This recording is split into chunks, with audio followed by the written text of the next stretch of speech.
سلام، وقتتون بخیر. امیدوارم که عالی باشید. بهترین ها رو عزیزان از خدای منان برای شما عزیزان خواست دارم. دوستان عزیز، براتون اومدم با یک فال با این عنوان که آیا توی این ارتباط بمونم یا از این ارتباط برم. خب دوستان عزیز، میخوام که برای کسایی که نیتشون اینه که آیا توی این ارتباط بمونن با این کارتا بکشم، کسایی هم که کلا تصمیمشون گرفتن که از رابطه برن با این کارتا بکشم. کلا میخوایم ببینیم که اگه بمونید چی میشه، اگه برید چی میشه، یعنی کدوم به نفعتون هست. خب عزیزان، امیدوارم که این فال رو هم دوست داشته باشید. ممنونم که با من همراه هستید.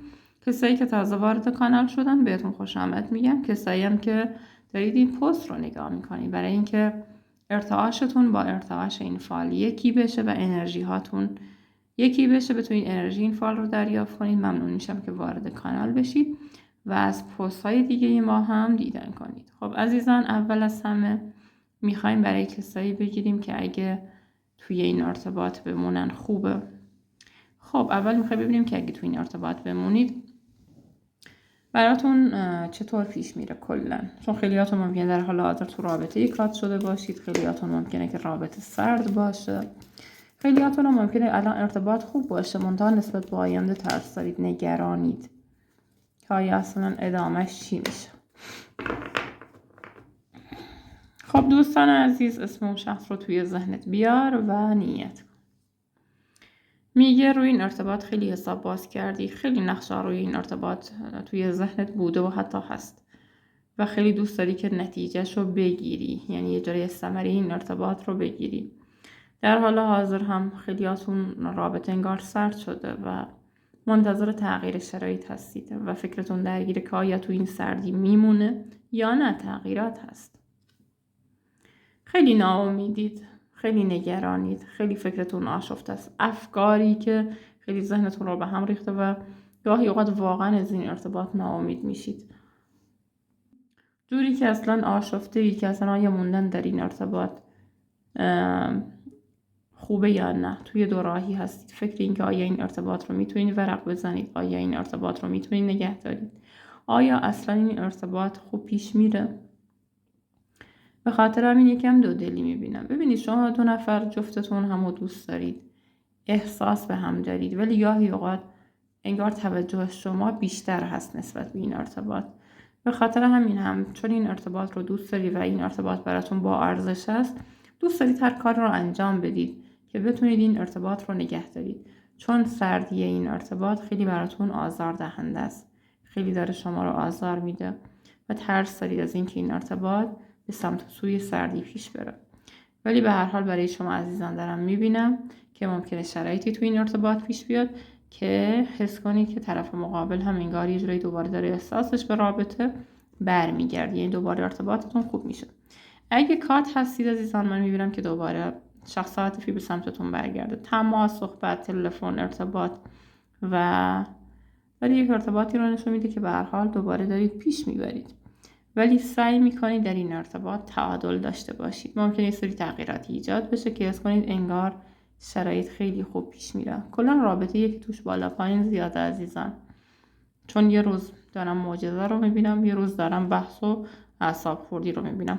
کلا کنترل شخص مقابل یکم انگار راحت نیست، چون گاهی اوقات ممکنه اعصاب خوردیایی داشته باشه که شما حس کنید انگار از کنترلتون خارجه، که بخوای طرف رو کنترل کنی یا به هر حال خشمش رو کنترل کنی. نگاهتون به دور دست هست، به اینکه آیا آینده این ارتباط چجور پیش میره، آیا میتونید دوباره امیدی در این ارتباط داشته باشید. براتون دارم این تغییرات میبینم، تغییراتی که میتونه به نفعتون باشه، تغییراتی که حس میکنید انگار میتونید نتیجه این ارتباط رو و این زحماتی که در این ارتباط رو هست رو یه جورایی مثلا نتیجهش رو ببینید. شما خیلی نگرانی، ترس دارید از رقیب، از اشخاصی که بخوان ارتباط شما رو از بین ببرن. به خاطر همینم حاضرید هر کاری رو انجام بدید که این ارتباط بهتر بشه، ولی همیشه حس رقیب در ارتباط شما دیده میشه. همیشه حس میکنید انگار یک شخص سوم تو این ارتباط هست یا کسی که بخواد این ارتباط رو از شما بگیره. اگه خیلیاتون با وجود رقیب یه جورایی ایمان دارید و میدونید که رقیب هست، نگران هستید که به هر حال این ارتباط چجور پیش میره. این ارتباط بچه‌ها ارتباطی که واقعا آزاردهنده است، ارتباطیه که گاهن واقعا شما خیلی تو این ارتباط اذیت میشید. همه کاری رو میکنید که بتونید مثلا طرف رو خوشحال کنید یا هر زجری رو میکشید که بتونید این ارتباط رو نگه دارید. ولی به هر حال بچه‌ها این ارتباط با تمام خوشی هایی هم که داره گاهن به هر حال اذیت شدن توش هست. این ارتباط میتونه ارتباط خوبی باشه بچه‌ها، ولی این که بگیم مثلا همیشه خیلی خوب و عالی بخواد پیش بره، نه. چون گاهی اوقات ممکنه تو این ارتباط اذیت بشید. ممکنه مثلا اگه هفته 7 روز طرف 4 روز با شما سرد باشه، 3 روز مثلا گرمی در ارتباطتون باشه.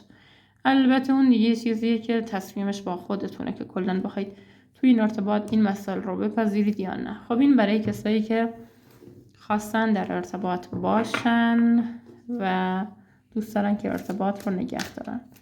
خب این کارتای تاروت هم برای کسایی که نیتشون اینه که از ارتباط برن، میخوان ببینن که آیا اگه برن خوبه. ببینید عزیزان، شما دوست دارید یک معجزه در این ارتباط ایجاد بشه، حس تنها بودن رو دارید، این رابطه رو دوست دارید ولی واقعا منتظر یه معجزه اید. دوست دارید کسی باشه که کنارش بتونید بهش تکیه کنید، ولی طرف مقابل شما یه آدمیه که مغرور خودخواهه. به خاطر همینم دوست دارید یه جوری این ارتباط رو ترک کنید. ولی خب میخوایم ببینیم که اگه ترک کنید چی پیش میاد.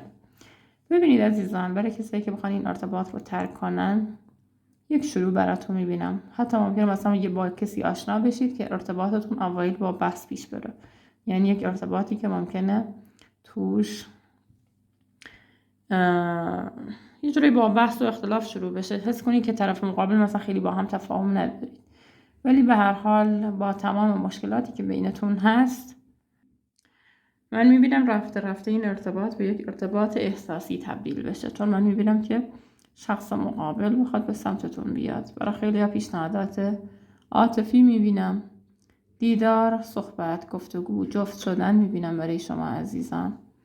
و یک چارچوب برای شما عزیزان دارم میبینم، چارچوبی که دوست دارید تو این چارچوب یه جوری ملکه این ارتباط باشید یا حاکم این ارتباط باشید، حالا چه آقا باشید چه خانم.